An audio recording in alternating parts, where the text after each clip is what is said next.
मध्ये असायला पाहिजे, प्रत्येकामध्ये असायला पाहिजे। वेडा माणूस क्रांती करतो, जो ध्येय वेडा आहे, जो संघर्ष करायची तयारी ठेवतो, जेलमध्ये जाऊन बसायची तयारी ठेवतो, तो वेडाच माणूस असतो। शहाणा माणूस असू शकत नाही। शहाणा असता तर तो पाया जाऊन पडला असता। मला माफ करा, माझ्यावरती केस करू नका, पोलिसाला सांगा, आत टाकू नका। धनगर वेडा आहे अशी लोक बोलतात। मी म्हणतो होय, धनगर वेडा असतो, म्हणून तर त्या वेड्यापणामध्ये मेंढपाळाचा पोरगा सुभेदार मल्हारराव होळकर झाला। त्या वेड्यापणामध्ये तलवार हातामध्ये घेतली आणि सिंधू नदीच्या पलीकडे अफगाणिस्तानामध्ये अटके पार भगवा झेंडा फडकावला।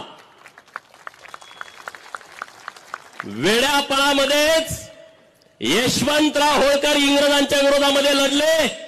25 वेळा सलग इंग्रजांना हरवणारा या देशामध्ये दुसरा योद्धा नाही आहे।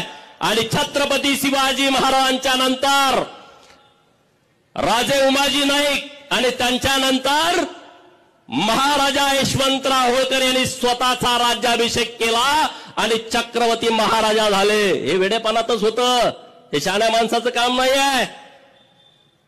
स्वतःवर अन्याय झाला नाही, पण माझ्या मागासवर्गीय